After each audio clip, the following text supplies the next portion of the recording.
2026 சட்டமன்ற தேர்தலுக்கான பிரச்சார குழுவை அறிவித்திருக்கிறது தமிழக வெற்றிக் கழகம். கட்சியின் பொதுச் செயலர் ஆனந்த் தலைமையில் குழுவை அறிவித்திருக்கிறார் அக்கட்சியின் தலைவர் விஜய். அது குறித்த அண்மை செய்தியை நாம் பார்க்கிறோம். இதில் ஆதவ் அர்ஜுனா, செங்கோட்டையன் ஆகியோர் குழுவில் இடம்பெற்றிருப்பதாக அறிக்கை மூலமாக தமிழக வெற்றிக் கழகம் தெரிவித்திருக்கிறது. 10 பேர் கொண்ட தேர்தல் பிரச்சார குழுவை அறிவித்திருக்கிறது தமிழக வெற்றிக் கழகம். 234 தொகுதிகளிலும் பிரச்சார கூட்டங்கள் நடத்துவதை இந்த குழு வழிநடத்தும் எனவும் தெரிவிக்கப்பட்டிருப்பதை அண்மை செய்திகளாக பார்க்கிறோம். விவரங்களை செய்தியாளர் ஜெரி வழங்க நாம் கேட்கலாம். ஜெரி, தேர்தல் பிரச்சார குழுவை அறிவித்திருக்கிறது தமிழக வெற்றிக் கழகம், மேலும் விவரங்கள்.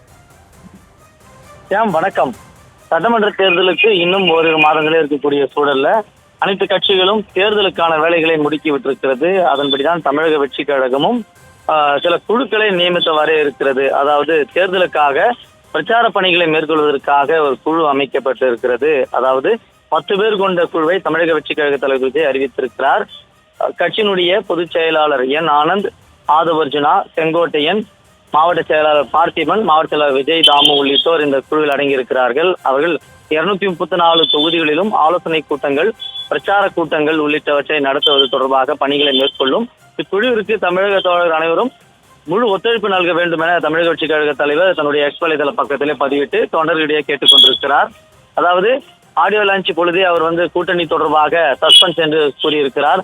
பொங்கலுக்கு பிறகு அந்த சஸ்பென்ஸ் வெளிவரும் என்று தொண்டர்கள் எல்லாம் காத்து கொண்டிருக்கக்கூடிய சூழல்ல தான் தற்பொழுது தாவேக தலைவர் விஜய் தேர்தல் பிரச்சார பணிகளை மேற்கொள்வதற்காக 10 பேர் கொண்ட குழுவை அமைத்திருக்கிறார். இந்த குழு பிரச்சார கூட்டங்கள் உள்ளிட்டவற்றை நடத்துவதற்கான பணிகளை மேற்கொள்ளும் எனவும் தெரிவிக்கப்பட்டிருக்கிறது.